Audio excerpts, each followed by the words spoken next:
नमस्कार, आदाब, सत श्री अकाल। सबसे पहले तो मैं आप सभी का बहुत बहुत धन्यवाद करता हूं, शुक्रिया अदा करता हूं। आपका शुक्रिया अदा करने का एक कारण यह है कि जुल्म के खिलाफ आपने घुटने नहीं टेके, आप लड़ रहे हैं। ये बहुत बड़ी बात है।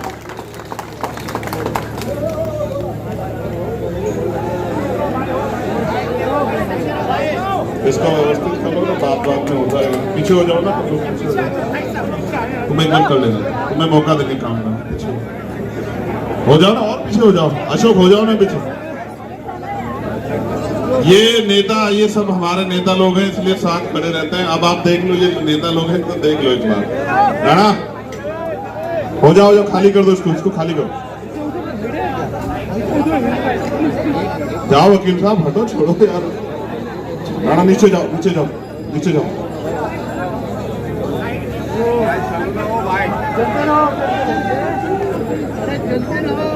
भाई छोड़ दो ना, करने दो उसको, जाने दो मुझे।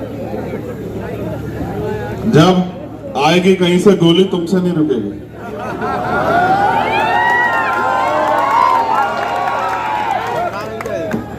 आज धारावी की ये ऐतिहासिक जमीन, इस धरती को नमन करता हूं और समय समय पे भारत की धरती पे जन्मे सभी संतों, गुरुओं, महापुरुषों को नमन करता हूं और धन्यवाद देता हूं हमारे सभी नेतागणों का, जिन्होंने मुझे यहां आने का मौका दिया। भाई जाहिद अली शेख जी, शेख आफ्ताब आलम जी, फहीम सईद जी, नौशाद सिद्दीकी जी, बुल्लो सैयद जी, अतीक अहमद जी, मिर्जा माजिद जी, जावेद अली जी, मिराज शेख जी, परवेज शेख जी, कपिल सलमानी जी, दानिश शेख जी, नूर हसन जी, आरिफ खान जी, नरुलक, शकील शाह, सादात, रंजीत, SK संडूल, टाइगर सलमान, आजम खान, इमरान शेख, अफजल शेख, जिसान शेख, मोहसिन खान, इरफान अंसारी, ये सब हमारी टीम के लोग हैं। इनका धन्यवाद। हमारी जो लीडरशिप है उनका धन्यवाद। अशोक भाई, कैलाश साहब, हमारी लीगल टीम के साथी वकील साहब, नितिन जी, जितने इस मंच पे तमाम पार्टियों के लोग बैठे हैं, हमारे प्रदेश के अध्यक्ष आनंद साहब, जीतू भाई, अविनाश जी, सुनील साहब, अविनाश भाई। अगर ये लोग ना होते तो मैं आपके बीच नहीं होता। भाई इसको रोक दो ना आप थोड़ी देर। मैं आपके उत्साह की कदर करता हूं, लेकिन अगर आप ये लड़ाई लड़ना चाहते तो पहले लड़ाई के लिए तैयार हो जाओ। जलते घर को देखने वाले, फूस का छप्पर आपका है, आग के पीछे तेज हवा है, आगे मुकद्दर आपका है। उसके कत्ल पे मैं भी चुप था, मेरा नंबर अब आया, मेरे कत्ल पे आप भी चुप हो, अगला नंबर आपका। ये धारावी में तो आज बहुत दिन बाद आई। धारावी से पहले ये आज अलग अलग एरियो में लगती रही, कभी पुणे में, कभी मुंबई के और जगहों पे। वो एक एक्सपेरिमेंट चल रहा था। अलग अलग बस्तियों को उजाड़ा गया, मेट्रो के नाम पे और कई नामों पे गरीबों की बस्तियों को उजाड़ के अमीरों के लिए शॉपिंग मॉल बनाए गए, अपार्टमेंट बनाए गए, पिंजरे बनाए गए। आप लोग अपनी बारी का इंतजार करते रहे और चुप रहे। खामियाजा ये हुआ कि जैसे मुझसे पहले वक्ताओं ने कहा कि आग अब आपके घर की तरफ आ गई। जब आज आपके घर की तरफ आए, आपको बेचैनी हुई, होनी भी चाहिए। कम से कम आज तो बेचैनी करो। जो लोग यहाँ बड़े पैमाने पे जुटे हैं वो मुझसे बहुत उम्मीद रखते हैं, इसलिए उन्होंने मुझे बुलाया। एक बात मेरे कान में धीरे से ये भी कही गई कि यहाँ के नेता, कॉर्पोरेट, क्या के कौन कौन बिके, कारपोरेटर बिके, विधायक बिके, MP बिके, तो उसको दे दो, MLA बिक गए। जब सब लोग बिक गए हैं कुछ लोग होंगे वो किसी कारण से बाहर नहीं आ रहे, तो फिर उन्होंने मुझसे कहा कि आप भी आ जाओ। मैं आता हूं हर साल भीमा कोरेगांव के ऐतिहासिक विजय स्तंभ को नमन करने के लिए शौर्य दिवस पे। तो फिर इन्होंने 3 तारीख की सभा की परमिशन ली। मैंने इनसे कहा 2 तारीख में ले लो। मैं जितने लोग यहाँ बैठे हैं उनसे पूछना चाहता हूं, क्या आप इस जमीन को बचाना चाहते हो? हाथ उठा के बताओ जो लोग बचाना चाहते हैं। जो लोग चाहते हैं कि बच जाए वो एक हाथ खड़ा करो। जो लोग चाहते हैं कि जमीन उनके पास रहे वो दोनों हाथ खड़ा करो।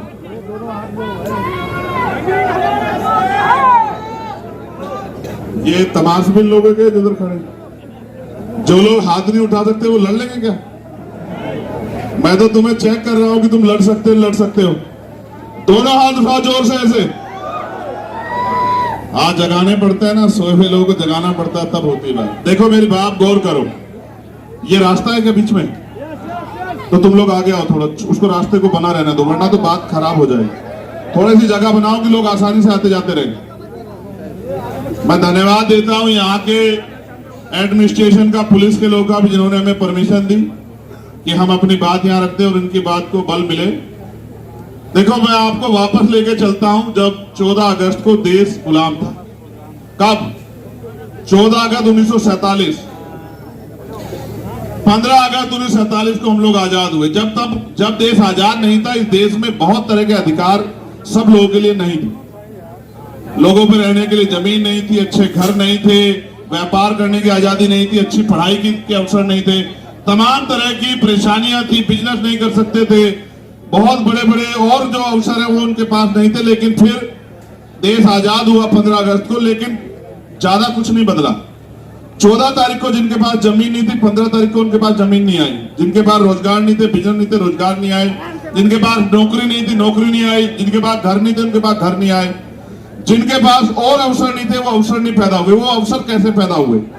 अवसर पैदा हुए जब 26 जनवरी 1950 को देश में भारत का संविधान लागू हुआ। जब संविधान लागू हुआ, वो संविधान इस बात की गारंटी देता है कि भारत में रहने वाले हर एक व्यक्ति को रोटी, कपड़ा, मकान और आगे बढ़ने के अवसर की समता, समानता, बंधुत्व, भाईचारा, उसकी तरक्की, ये सुनिश्चित करने के लिए लोकतंत्र आया कि जनता चुनेगी कि कैसी सरकार बनेगी। और सरकार जो जनता द्वारा चुने गए नुमाइंदे, वो जिन पे अधिकार नहीं थे, जिन पे अवसर नहीं थे, जिन पे साधन नहीं थे, संसाधन नहीं थे, वो उनको दिलाने का काम करेंगे। फिर करीब से समझो और करीब से समझाता हूं। देश के लोग बड़े भावुक हैं, समझदारी कम दिखाते हैं। क्या ये 5 मिनट के लिए आवाज रुक सकती है क्या? ऐसी जगह परमिशन का क्या मामला है भाई? क्या तो तुम लोग आगे हो जाओ। देखो कोई परेशान होगा, मुझे उससे अच्छा नहीं लगता है। आप आगे हो जाओ और आगे हो। और मैं कहूंगा जिनके दिल में दर्द हो बैठ जाओ। अगर हिम्मत है इस लड़ाई को लड़ने की तो बैठना सीखो, फिर बैठो बैठो अगर हिम्मत है आप लोगों के अंदर, वरना ये दिखावा मत करो। हिम्मत दिखाओ, जिनमें हिम्मत है वो बैठो। जो पता भी लगता रहे कि कौन इस लड़ाई को लड़ने आया है, कौन यहाँ गलत आदमी खड़ा है, पता भी लग जाए, बैठ जाओ। और वो कहने की बजाय आप लोग बैठो। ये जो नीला पटका पहन के खड़े बैठो, तभी बात का मजा आएगा। बैठो, औरों को मत कहो, खुद बैठो। पहले बैठना सीखो, बैठो।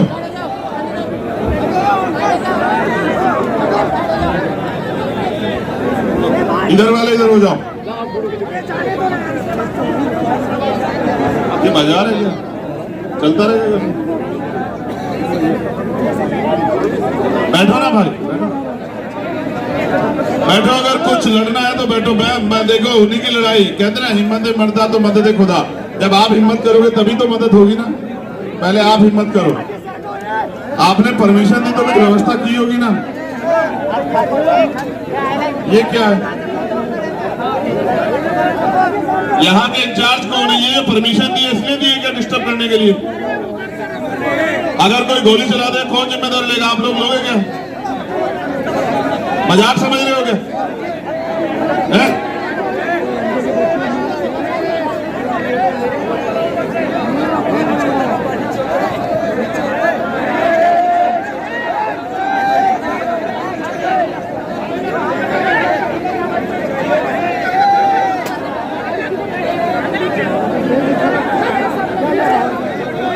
तुम लोग बैठ जाओ।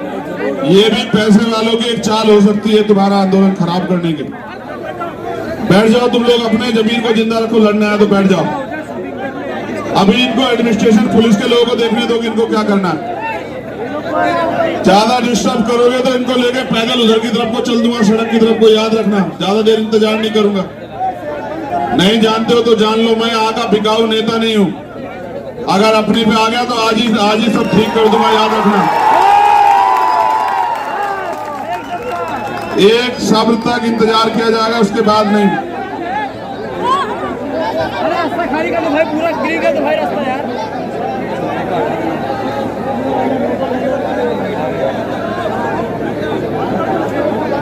पोलीस प्रशासनाने हा जो रस्ता आहे ना येण्या जाण्याचा बंद करून टाका प्लीज। मी बिडकर साहेबांना विनंती करतो, त्यांच्या प्रशासनाला हे जे लोक येतात जातात ना बंद करून टाका। फक्त आता 1 घंटा राहिलेला आहे, 1 घंट्यासाठी धारावीकरांनी कळ सोसावी। तिथे पोलीस अधिकारी आता येऊन जाऊन देऊ नका कोणाला प्लीज। इकडे पण जरा पोलीस नाही तर आमचे कार्यकर्ते उभे राहतील, आमचे कार्यकर्ते उभे राहतील आणि कोणालाच येऊन देऊन जाणार नाही। सगळ्यांनी इकडून आता बस करा, येणं जाणं बंद करा आता।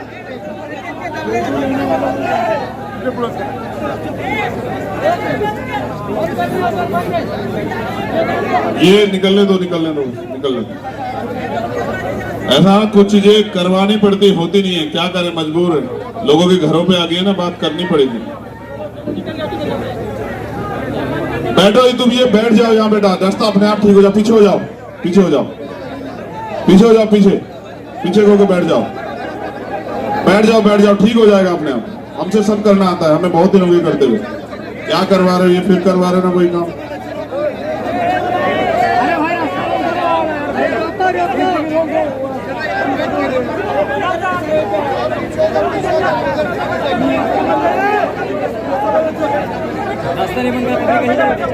तिकडे SRP उभी आहे, फक्त उभं राहायला तुम्हाला प्रशासनाने सांगितलं नाही, तिथं अडवा सगळ्यांना। अच्छा, आप लोग चलोगे मेरे साथ सड़क पे? अगर 5 मिनट व्यवस्था नहीं हुई ना तो मार्च निकालेंगे हम लोग। पोलीस अधिकारी SRP ने तिकडे थांबवा आता। जो लोग चलेंगे हाथ खड़ा करो जरा एक बार।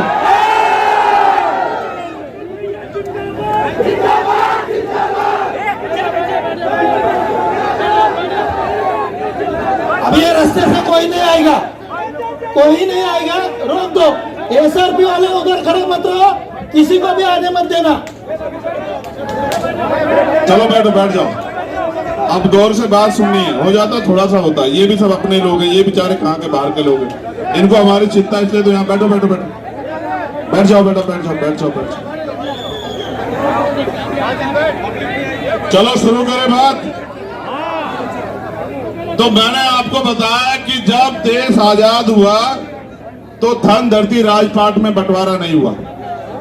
धन धरती राजपाट में बंटवारा होना चाहिए था। जो लोग गरीब थे उनको अवसर मिलने चाहिए थे, जिन पे जमीन नहीं थी उनको जमीन मिलनी चाहिए थी, जिनके पास बिजनेस नहीं थे उनको बिजनेस मिलना चाहिए था, जिन पे नौकरी नहीं थी उनको नौकरी मिलनी चाहिए थी, जिन पे आवास नहीं थे उनको आवास मिलना चाहिए था। लेकिन सरकार ने ऐसा कुछ नहीं सोचा। तब से लेकर आज तक जो भी सरकार बनी हमेशा पैसे वालों के बारे में उन्होंने सोचा। वो पैसे वालों के बड़े बड़े लोन माफ करती है, पैसे वालों को जमीन देती है, बड़े बड़े फैक्ट्री वालों को जमीन देती है और गरीबों की जमीन को छीनने का काम करती है। आप यहाँ कह रहे हैं कि आपसे वित्त में पूछा नहीं गया, अडानी को दे दिया गया। आप याद करो, जब किसानों के खिलाफ कानून बने किसानों से नहीं पूछा गया। अभी ट्रक ड्राइवर, तमाम तरह के ड्राइवर सड़कों पे है, ड्राइवरों के खिलाफ कानून बना, उनसे नहीं पूछा गया। जब CA NPR एनआरसी पे कानून बना तो मुस्लिम भाइयों से नहीं पूछा गया, बुद्धिस्टों से नहीं पूछा गया, ईसाइयों से नहीं पूछा गया। ये सरकारें पूंजीपतियों की गुलाम। अडानी अंबानी ने देश के बहुत सारे चैनल खरीद लिए हैं, इनको अपना प्रचार कराना है। आपकी मेहनत की कमाई, जो टैक्स की कमाई है, उस पैसे से इस देश की सत्ता पे काबिज होना है। आपका खून चूसना है, सरकारों का धर्म बन गया है। और आप देखो, आपके टैक्स के पैसे से चलने वाली सरकार आज आपको उजाड़ देना चाहती है। आप महसूस करो, अभी कितना पैसा खर्च करके सरकार गिराई, इन लोगों ने गिराई या नहीं गिराई? कितने लोगों को ईडी, CBI, इनकम टैक्स से डरा? क्यों डराया? क्योंकि अडानी को आपकी जमीन सौंपनी है। ये 600 एकड़ जमीन है, ये आपने सींच के पे तैयार की। ये कभी बंजर जमीन होती थी, गड्ढे होते थे, आपने इसको तैयार किया, मेहनत की, आज आपने तैयार कर दिया तो उनको पूरा लग गया है। वो आपको इंसान नहीं समझते, गरीबों को कीड़े मकोड़े समझते हैं। उनको लगता है कीड़े मकोड़ों को शहर से बाहर रहना चाहिए। मैं सरकार को यह बताना चाहता हूं कि भारत का कोई भी इंसान कीड़ा मकोड़ा नहीं है, उसका भी उतना अधिकार है जितना अडानी अंबानी का अधिकार है। सरकार इस बात को याद रखे। ये हमारी जमीन है, आपने जो तय किया बहुत अच्छी बात है, लेकिन मैं आपको ईमानदार से कहता हूं, अगर आप चाहते हैं लड़ाई लड़ी जाए तो 1 लाख घर है यहाँ, एक घर से एक आदमी तैयार हो जाओ, सरकार की जमीन खींच लेंगे, अपनी एक की जमीन नहीं देंगे सरकार को। सरकार याद रखे। सरकार को क्या लगता है हम आजाद भारत में गुलाम हैं? हम गुलाम नहीं है। वो जानते हैं गरीब और कमजोर वर्ग के लोग रहते हैं और उनकी असल लड़ाई क्या है। किसी भी देश को अगर कब्जा करना हो, किसी भी देश को गुलाम बनाना हो तो उस देश की 2 चीजों पे कब्जा करना पड़ता है। पहला, उस देश का बिजनेस। याद करो, जब अंग्रेज यहां आए तलवार लेके नहीं आए, बंदूक लेके नहीं आए, ईस्ट इंडिया कंपनी के रूप में एक बिजनेस की कंपनी यहां लेके आए और धीरे धीरे इस पूरे देश पे कब्जा कर लिया। और एक समय ऐसा आया कि हम अंग्रेजों के गुलाम हो गए। ये जो आज सरकार में बैठे हैं ये अंग्रेजों के पिट्ठू हैं, ये इजराइल से चलते हैं। मैं इनको बहुत अच्छी तरह जानता हूं कि इनका बाप कौन है। आप याद करो, अडानी अंबानी नहीं है, वो दोबारा से ईस्ट इंडिया कंपनी लेके आए अडानी के रूप में। अडानी के रूप में देश का सारा व्यापार वो अडानी को सौंप देंगे। एक दिन ऐसा आएगा, ये लड़ाई है। आपके पास जो दुकानें खड़ी हैं, आप पे जो रोजगार है, चाहे चमड़े का हो, चाहे जरी का हो, चाहे किसी और चीज का हो, वो आपसे आपका रोजगार छीनना चाहते हैं।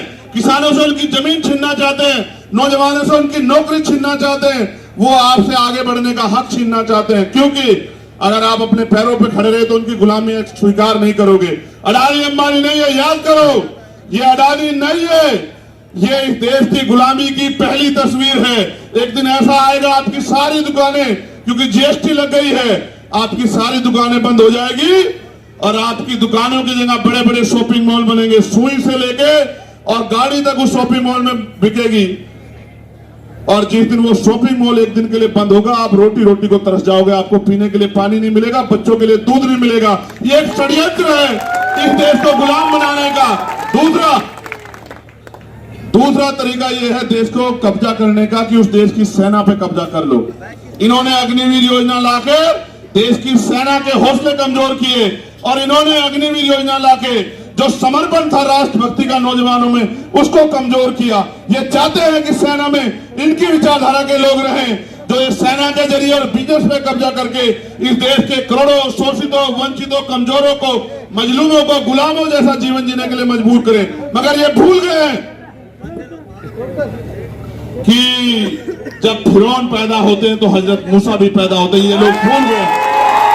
इनको नहीं पता है कि ये बाबा साहब अम्बेडकर का देश है। इनको नहीं पता है फूले साहू का देश है, ये महाराज शिवाजी का देश है। इनको नहीं पता है हम अपने मरते मिट जाएंगे, अपने खून के एक बूंद चुका देंगे, अपनी जमीन का एक इंच हिस्सा अडानी को, सरकार को नहीं देंगे। ये मेरा ऐलान है। और याद रखना, मैं फिर आपसे कह रहा हूं, देखो ईवीएम के जरिए सत्ता में आ रहे हैं। ईवीएम को में छेड़खानी करने के लिए नेताओं को, अधिकारियों को तमाम तरह की चीजों को खरीदना पड़ता है। उसके लिए पैसा चाहिए। पैसा कहां से आएगा?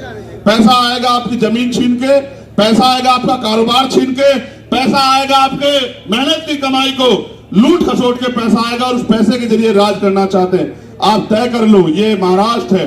महाराष्ट्र पूरी दुनिया को रास्ता दिखाता है, महाराष्ट्र पूरे देश को रास्ता दिखाता है। महाराष्ट्र वो धरती है जिसने क्रांति की ज्वाला पैदा की है।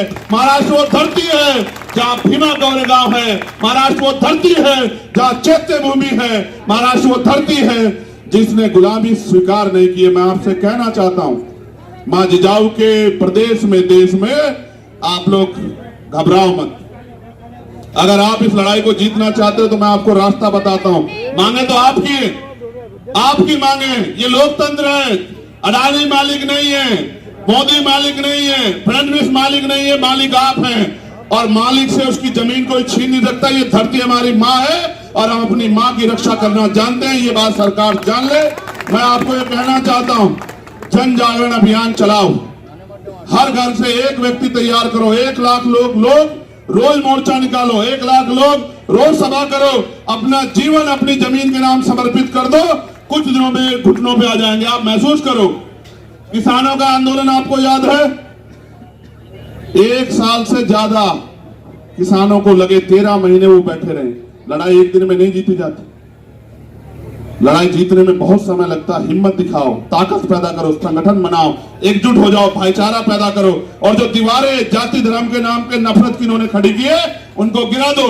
एक दूसरे के अपने बराबर में बैठे व्यक्ति की जाति धर्म मत पूछो, उसका हाथ पकड़ लो, भाईचारा पैदा करो और तय कर लो कि यहाँ जो कुछ होगा वो हम तय करेंगे, यहाँ की जनता तय करेगी, धारावी तय करेगी, और धारावी के लोगों को धारावी से कोई निकाल नहीं सकता।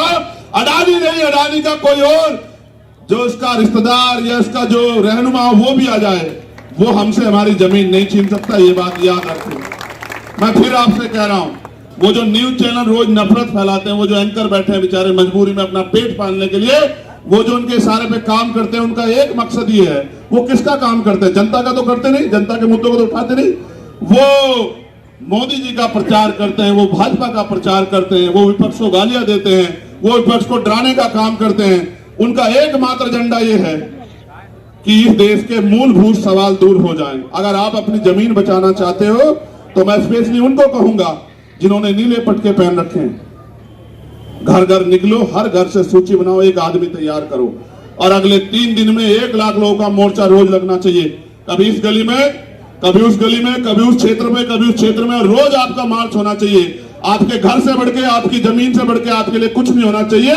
4 दिन में अडानी जैसे लोग घुटनों पे आ जाएंगे। और एक और बात, अगर कोई हमारी जमीन छीनने का प्रयास करेगा तो हम भी उसको नहीं छोड़ेंगे। जितने प्रोजेक्ट अडानी के यहां चल रहे हैं उन सब पे कब्जा कर लो जाके, वो हमारी जमीन छीनेंगे, हम उनकी जमीन नहीं छोड़ेंगे। फिर मैं कह रहा हूं आपको, अडानी पैसा कहां से लाता आपको पता है? सरकार उसको लोन देती है, चंद आपकी टैक्स का पैसा जो बैंकों में जमा है वो पैसा वहां से लेता है, उस पैसे के जरिए सरकार को पैसा देता है, यानी कि जनता का पैसा जनता को देके मालिक अडानी बन गया। बताओ, सब उसके तोते बन गए, सब उसके हिसाब चल रहे हैं। कुछ लोग जिंदा हैं, जिनका जमीन जिंदा है, वो ना सरकार से डरते, ना जेल से डरते, ना मुकदमों से डरते। मैं तो इंतजार कर रहा हूं कि कब मुझे मुंबई की जेल देखने को मिले।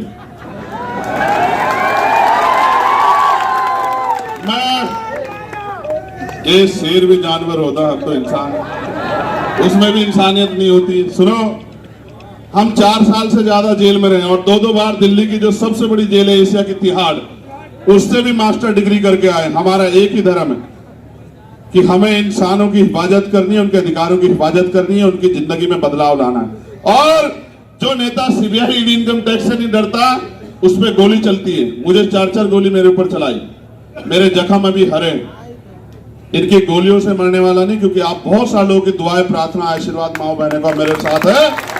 और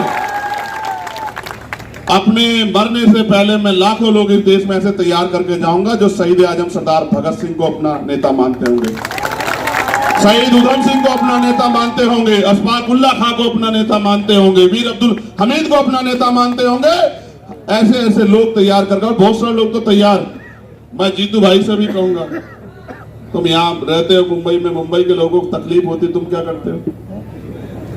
सुनो, अब इस मैंने धारावी देखी, वो देखा था ना काला मूवी, आपने देखी क्या काला मूवी? मेरा तब से मन था धारावी आने का, वैसा ही हो रहा है। तो अच्छा, मगर उनको नहीं पता ना, उसमें तो एक काला था। यहाँ तो बाबा साहब अम्बेडकर की धरती पे हर घर में एक काला बैठा, उनको पता नहीं है ना। सुनो, एक काला को दबा सकते थे, रोक सकते थे, इतने तैयार हैं, किस किस को रोकोगे? अच्छा हुआ वो पहले मूवी पहले आ गई कि हमें पता लग गया कि आप क्या करने वाले और किस हद तक जा सकते, ये भी याद रखो। वो मूवी आप पे उदाहरण है, और आपको लड़ना कैसे ये भी जान लो। ये लोकतंत्र है, आपके पास वोट की ताकत है। आप चाहो तो अडानी के जो मालिक है उनको भी जमीन चटा दो, उनको भी जमीन चटा दो, आपके पास वोट की ताकत है। ठीक है, डरना बंद करो, घबराना बंद करो, हक के लिए। ये अधिकार जो आज हम मोर्चा लगा रहे, कौन देता? पुलिस थोड़ा देती है, एडमिनिस्ट्रेशन, ये हमें संविधान देता है। हम अपनी जो बात रख रहे हैं, अधिकार हमें संविधान देता है। और अगर हम अपने हक के लिए सड़कों पे आते हैं, ये अधिकार भी हमें संविधान देता है। जब देश का संविधान हमारे साथ है और देश की रक्षा करने वाली इंस्टीट्यूशन पुलिस और तमाम लोग हमारे साथ हैं, ये भी तो हमारे लोग साथी हैं पुलिस के लोग। इनको भी नहीं पता ना कब ये लोग प्राइवेट हो जाएंगे, नहीं पता ना इनको, कब इनकी नौकरी छीन के इनको भी कह देंगे कि अब से आप जो है 20,000 रुपए महीना पे हो, करना हो करो वरना घर जाओ। किसी को नहीं पता ना इस देश में क्या होने वाला है। मैं कह रहा हूं सब खतरे में है, हिंदू ना खतरे, मुसलमान ना खतरे में, ये देश खतरे में आ गया आज। ठीक है, अगर इस देश को बचाना तो एकजुट हो जाओ, भाईचारा पैदा करो और तानाशाही ताकतों को मुंह तोड़ जवाब दो। लोकतंत्र है, आपकी वोट की ताकत के आगे बड़े बड़े सूरमा। आप चाहो किसी गरीब के बेटे को कुर्सी बिठा दो और चाहो अडानी के मालिक को जमीन पे पटक दो, आपके अंदर बहुत ताकत है, आप अपनी ताकत को समझो। और मैं कहना चाहता हूं, यहाँ जितने पुलिस के लोग खड़े हैं, ये एडमिनिस्ट्रेशन के वो महलों से नहीं आए, उन्होंने वो भी धूल फाक के इन्हीं बस्तियों से निकले, यहीं से निकले, यहां से निकले होंगे धारावी से, तो किसी और धारावी से निकले होंगे और मेहनत मजदूरी करके उनके माँ बाप ने उनको पाल पोस के बड़ा किया होगा। लेकिन आज देखो कि उनके जरिए हमारे लोगों का दमन कराने का प्रयास किया जा रहा। मैं आपसे जिम्मेदारी से कह रहा हूं, कोई कीमत चुकानी पड़े, दूसरी धारावी की तरफ आंख ना उठे, इसलिए आप ही लोग कमर कस लो।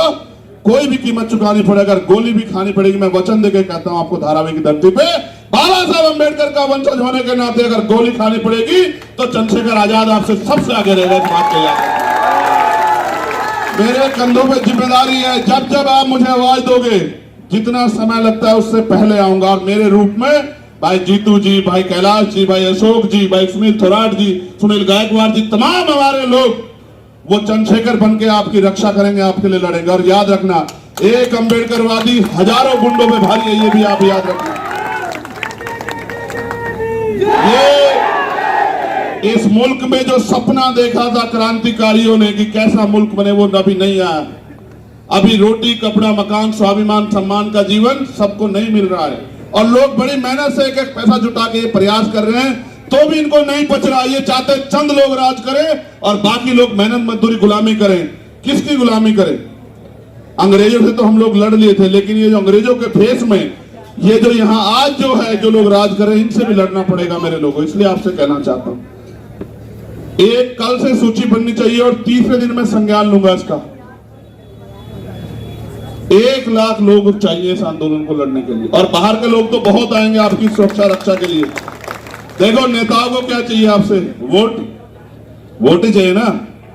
तो आपके दोस्त रिश्तेदार भी रहते होंगे ना अलग अलग जगह पे पूरे महाराष्ट्र में, सबको सूचना भेजो ना कि भाई हमारी मदद करो ना। वो लिखना शुरू करें, सोशल मीडिया का युग है। आज जितने लोग बैठे इतने लोग सोशल मीडिया पे लिख दें कि धारावी की 1 इंच जमीन नहीं देंगे हमारे बिना, हमसे पूछे बगैर अगर कोई चाहेगा, तो कल ही कई लोगों की तो नींद हराम हो जाएगी। आप लोग समझो ना, अपनी ताकत को समझो।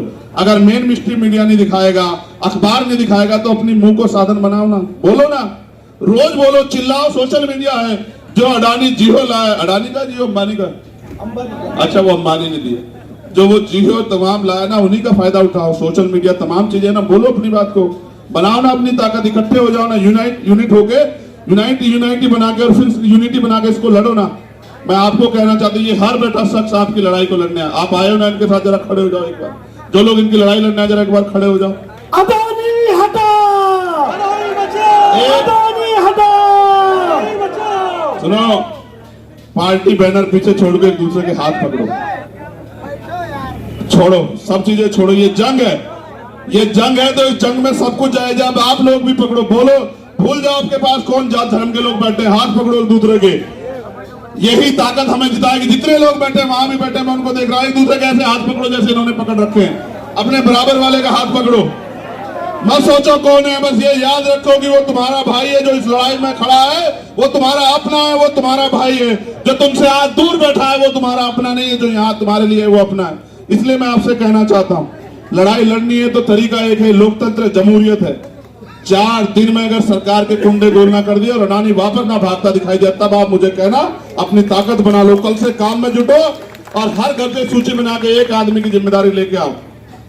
जिस तरह से आजादी के दीवाने लड़े थे ना अंग्रेजों के खिलाफ, ऐसे लड़ेंगे।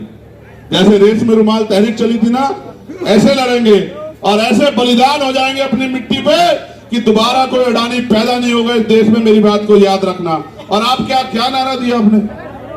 अडानी हटाओ, धारावी बचा। ये अडानी कौन है? धारावी का क्या कर देगा अडानी? है ना?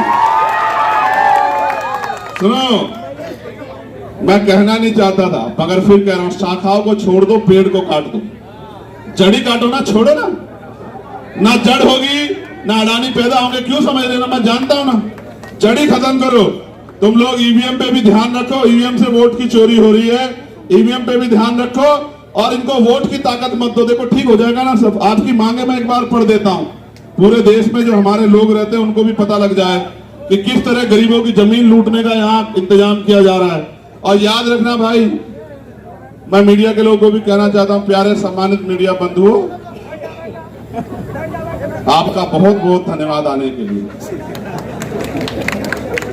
मगर आप याद रखना कि हम बहुत मजबूत संगठन के कार्यकर्ता हैं और हमने कई बार इस सरकार को अपनी ताकत का लोहा मनवाया है। दिल्ली में हमने कई आंदोलन करके सरकार की नींद हराम करके रख दी। चाहे वो एनआरसी के गृह मंत्री कहते ना एनआरसी लागू होगी, हुई क्या लागू? सब हो सकता है, आप हिम्मत जुटाओ। देखो, एक जो गंभीर मांग है वो ये है कि झुग्गी वासियों को 500 वर्ग फीट का निःशुल्क आवास उपलब्ध कराया जाना चाहिए और जो लोग 40 भवन में के निवासी है उनको 750 वर्ग फीट का निःशुल्क मकान उपलब्ध कराना चाहिए।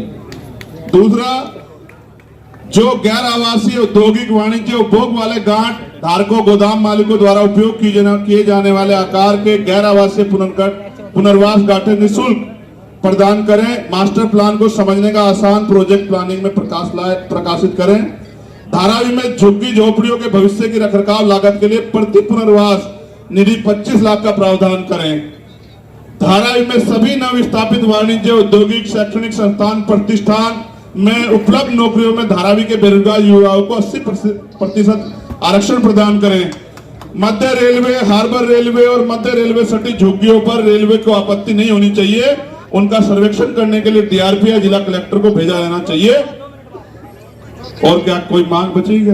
धारावी का विकास धारावी में होना चाहिए। धारावी का विकास ये सबसे महत्वपूर्ण है कि धारावी का जो विकास है वो धारावी में होना चाहिए। इनको 10 किलोमीटर दूर फेंकने की जरूरत नहीं है। सभी झोपड़ी वालों को आवास मिलना चाहिए, चाहे वो कल लगी हो चाहे 20 साल पुरानी हो, क्योंकि हर आदमी टैक्स देता है, चाहे वो झोपड़ी वाला हो या मकान वाला। आप सबसे टैक्स लेते हो तो सबकी सुरक्षा रख रखाव की जिम्मेदारी आपकी है। उनको देने के लिए जमीन आपके पास होनी चाहिए। और हमारे नेता माननीय काशीराम साहब कहते थे कि जो जमीन सरकारी वो हमारी। समझ रहे? जो जमीन सरकारी है, जोर से नारा लगा के बताओ, जो जमीन सरकारी है, जो जमीन सरकारी है। जब वो जमीन हमारी है तो अडानी कौन होते हैं साहब? समझ रहे हो ना? इसलिए मैं आपसे कहना चाहता हूं कि आप अपनी तैयारी पूरी रखो, हम लोग आपके साथ हैं। अगर यहां मोर्चा लगेगा तो पूरे देश भर में भी मोर्चा लगेगा, इसकी गारंटी मैं आपको देता हूं। धारावी के लिए हर प्रदेश में जिला मुख्यालयों पे, प्रदेश मुख्यालयों पे, दिल्ली में भी हम लोग मोर्चा लगाएंगे अगर धारावी के लोग इस लड़ाई को लड़ना चाहते हैं। अब ईमानदार से हाथ खड़ा करो, लड़ना चाहते हो बताओ। नहीं, ऐसे नहीं लड़ सकते, ऐसे बोलने वाले लोग नहीं लड़ते। भेड़ बकरियां कोई लड़ाई जीती देखी क्या आपने? भेड़ बकरियां नहीं जीतती। आप योद्धा हो, अपनी ताकत को समझो। इसलिए मैं आप सबका धन्यवाद करूंगा और पुनः मैं आपको इस बात के लिए आश्वस्त करता हूं कि इस आंदोलन को हमारा पूर्ण समर्थन है। और फिर जो मैंने बात यहां दोहराई है, मैं उन सब के लिए संकल्पित हूं। दुनिया में ऐसा कोई नोट नहीं बना जो मेरी राह रोक दे या मुझे खरीद ले। इसलिए बिना डरे, बिना रुके, बिना झुके इस लड़ाई को जब जब आप जितनी ताकत से लड़ोगे उतनी ताकत से हम आपके साथ हैं। पुलिस के साथियों से मैं कहूंगा, सरकारें बदलती रहती हैं, सरकारें इनको बनानी है, ये झोपड़ी में रहे या मकान में। कोई ऐसा गैर जिम्मेदाराना काम मत करना सरकार के इशारे पे कि आपको दुख हो। ये लोग गरीब लोग हैं, इनकी दुआओं में, इनकी प्रार्थनाओं में बहुत असर है। कोई ऐसा काम मत करना कि जिससे किसी गरीब का घर उजड़े, कोई ऐसी वो मत करना। हमारा आपका कोई झगड़ा नहीं है। मैं आपका धन्यवाद दूंगा, आपने परिस्थिति समझते हुए हालात को सही काबू किया। लेकिन आप समझो, आपसे लड़ाई नहीं, अडानी को आने दो ना। अडानी आ जाए ना, वर्दी छोड़ के आए ना, वर्दी का हम लोग सम्मान करते, अडानी आ जाए ना, उसका स्वागत करेंगे ना हम लोग। अडानी आए ना अपने गुंडे लेके, फिर पता लगेगा अडानी को कैसे होता है। हमारे लोगों को मत बीच में मत रखे ना। अडानी आए कि मैं जमीन को छीनना चाहता हूं तो आओ ना, स्वागत है। और आज ही आ जाते, हम भी आ रखे थे, देख लेते आप में कितना दम है। इसलिए आपसे कह रहा हूं, अगर मुंबई झुक गई, धारावी झुक गई तो ये देश गुलाम होने में देर नहीं रहेगा। धारावी को झुकना नहीं, ये बात आप तय कर लो। जय जय जय जय जय और भीम, शिवाजी जय भीम। तो बहुत बहुत शुक्रिया, धन्यवाद। मुझे ऐसा लगता है बहुत जल्द देश में लॉकडाउन जैसी स्थिति होगी, क्योंकि आपको घर में रोक के अडानी को कुछ देने का इंतजाम। मगर याद रखो, किसी चीज से नहीं हटेंगे पीछे, किसी भी चीज से नहीं पीछे हटेंगे। आपकी आंख से एक आंसू नहीं टपकने देंगे, खून टपका देंगे अपना, लेकिन किसी भी कीमत पे आपको कमजोर नहीं पड़ने देंगे। बहुत धन्यवाद। मीडिया के बंधुओं का भी धन्यवाद, पुलिस के लोगों का भी धन्यवाद, जिन्होंने परमिशन दी उनका भी धन्यवाद।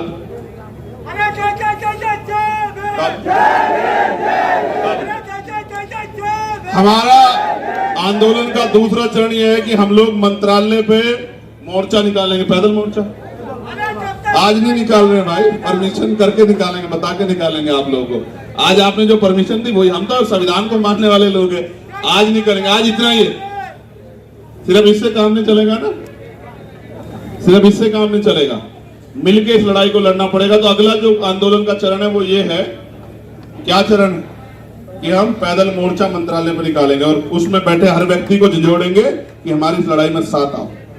जो आज हमारे साथ नहीं किया वो हमारा है क्या भाई? घर से बड़ा क्या होता है? इस घर को बनाने में पूरी जिंदगी लग जाती है ना। अगर इस लड़ाई में कोई हमारे साथ नहीं, वो हमारा हितैषी हो सकता है क्या? बताओ, हो सकता है क्या? तो जो हमारा हितैषी नहीं उसकी हमें भी जरूरत नहीं होनी चाहिए। इसलिए मैं आपसे कहूंगा कि अगला मोर्चा लगेगा, आप घबराना मत, मोर्चे में आना, डरना मत। कोई ताकत आपकी जमीन आपसे नहीं छीन सकती। हम सब लोग आपके साथ हैं। आप मोर्चे में शामिल होकर अपनी ताकत को बढ़ाना, जिम्मेदारी अदा करना और बस एक अपील करना, जैसे हमारे तबलीगी जमात के लोग लगाते हैं ना सुबह जगाने के लिए, ऐसे लोगों को इस मोर्चों से जोड़ने के लिए मदद कराना। ये लोकतंत्र है, जनता ही है ना सब कुछ ताकत। 13 महीने किसान रहे ना, तो अडानी का कर दिया ना, अडानी का इंतजाम। तो आप भी तो कर सकते हो ना, समझते हो ना। 700 किसानों की शहीदी पे एक शब्द नहीं था प्रधानमंत्री पे। इतना जोर है अडानी का प्रधानमंत्री पे, लेकिन हम पे नहीं है साहब। ठीक है, ये आपकी स्वतंत्र आवाज है। इसलिए बहुत बहुत धन्यवाद। जोर से मेरे साथ नारा लगाओ, जय भीम, जय भीम। आवाज दो, आवाज दो। बहुत बहुत शुक्रिया, आदाब, नमस्कार, सत श्री अकाल, सलाम, जय भीम। आज की सभा समाप्त हो गई। जय भीम।